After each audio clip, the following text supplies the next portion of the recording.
1770 का बंगाल एक ऐसी जगह जहां लोग भूख से मर रहे थे, लेकिन अनाज फिर भी मौजूद था। सड़कों पर पड़ी लाशें, मां की गोद में दम तोड़ते बच्चे और दूसरी तरफ अंग्रेजों के भरे हुए गोदाम। इतिहास इसे अकाल कहता है, लेकिन क्या यह सच में सिर्फ अकाल था या फिर यह इंसानी लालच द्वारा रची गई सबसे खौफनाक मौत थी? आज एआई की मदद से देखेंगे बंगाल का वो काला सच जिसने सोने की चिड़िया को कब्रिस्तान में बदल दिया। के पूर्व में गंगा के मैदानों पर एक अजीब खामोशी उतर चुकी थी। हवा चलती थी, मगर उसमें जिंदगी की खुशबू नहीं थी। सिर्फ मिट्टी, भूख और मौत की बू थी। ये वही बंगाल था जिसे कभी दुनिया सोने की चिड़िया कहती थी, जहां खेतों में धान समंदर की लहरों की तरह झूमता था, जहां नदियों पर चलती नावें रेशम, मसालों और दौलत से भरी होती थीं, जहां बाजार रात गए तक रोशन रहते थे। लेकिन अब वही बाजार वीरान थे, वही खेत बंजर पड़े थे और वही गलियां लाशों से भरी हुई थीं। इतिहास ने इसे बंगाल का महान अकाल कहा, लेकिन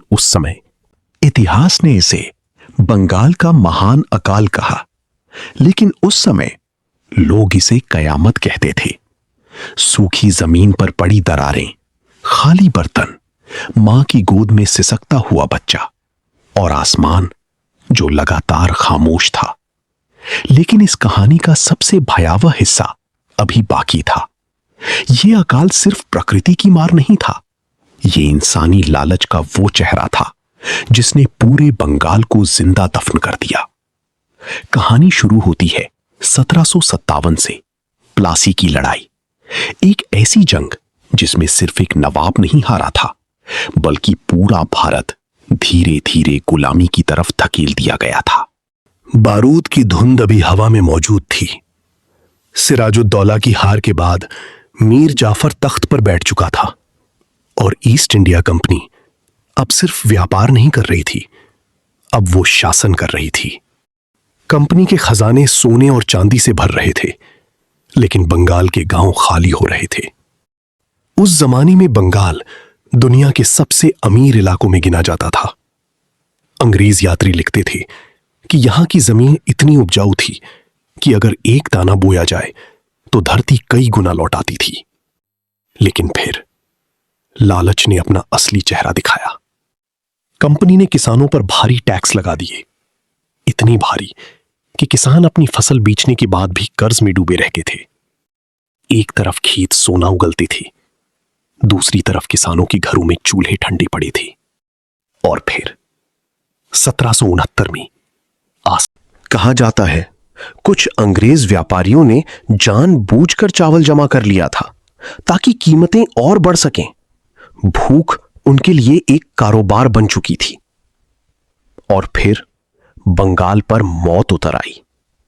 सुबह जिन रास्तों पर बैलगाड़ियां चलती थीं, अब वहां गिद्ध बैठे होते थे। बाजारों में दुकानें बंद थीं, घरों के दरवाजे खुले थे, मगर अंदर कोई जिंदा नहीं था। नदियों के किनारे लाशें पड़ी रहती थीं, कई लाशों को दफनाने वाला भी कोई नहीं बचा था। लोग पेड़ों की छाल पीसकर खा रहे थे, घास उबाल कर पी रहे थे, और कुछ भूख से पागल होकर इंसानियत की आखिरी हदें भी पार कर चुके थे। एक मां अपने बच्ची को सीने से लगाए बैठी थी। उसकी आंखों में आंसू नहीं थे क्योंकि शरीर में पानी बाकी नहीं था। बच्ची के होंठ सूख चुके थे, सांस रुक चुकी थी, लेकिन मां अब भी उसे झुला रही थी, जैसे शायद इतिहास के रिकॉर्ड बताते हैं कि अकाल के दौरान भी टैक्स कम नहीं किए गए, क्योंकि कंपनी को अपनी दौलत चाहिए थी, चाहे उसके बदले पूरा बंगाल क्यों न मर जाए। यह सिर्फ एक अकाल नहीं था, यह एक ऐसी मशीन थी जो इंसानी जिंदगी को सिक्कों में तौल रही थी। धीरे धीरे मौत इतनी आम हो गई कि लोगों ने जनाजे उठाना छोड़ दिए। कहा जाता है करीब 1 करोड़ लोग मारे गए, यानी बंगाल की 1/3 आबादी। सोचिए, पूरे पूरे गांव गायब हो जाना, खेतों का जंगल बन जाना, और शहरों में सिर्फ खामोशी का राज रह जाना। मुर्शिदाबाद, जहां कभी नवाबों के महल जगमगाते थे, जहां संगीत और महफिलों की आवाजें गूंजती थीं, वहां भूखे लोग महलों की दीवारों के बाहर गिरकर मर रहे थे। हवा में सड़ती लाशों की बदबू तैर रही थी। कुत्ते इंसानी जिस्म नोच रहे थे और गंगा खामोशी से लाशों को बहाई जा रही थी। ये वही बंगाल था जिसकी दौलत ने कभी यूरोप को हैरान कर दिया था। लेकिन इतिहास का सबसे कड़वा मजाक देखिए, जिस धरती ने दुनिया को अनाज दिया, वही धरती अपने बच्चों को जिंदा नहीं रख सकी। और फिर अकाल के बाद भी जुल्म खत्म नहीं हुआ। कंपनी ने किसानों पर दबाव डाला कि वे खाने की फसलों की जगह नील और अफीम जैसी नकदी फसलें उगाएं, यानी इंसानी जिंदगी से ज्यादा जरूरी मुनाफा था। धीरे धीरे बंगाल की रूह टूटने लगी। गांव उजड़ गए, कारीगर गायब हो गए और लोगों की आंखों से उम्मीद खत्म हो गई। लेकिन इस तबाही ने सिर्फ लाखों जानी नहीं ली, इसने भारत की अर्थव्यवस्था की रीढ़ तोड़ दी। शायद यहीं से सोने की चिड़िया के पतन की असली शुरुआत हुई। आज भी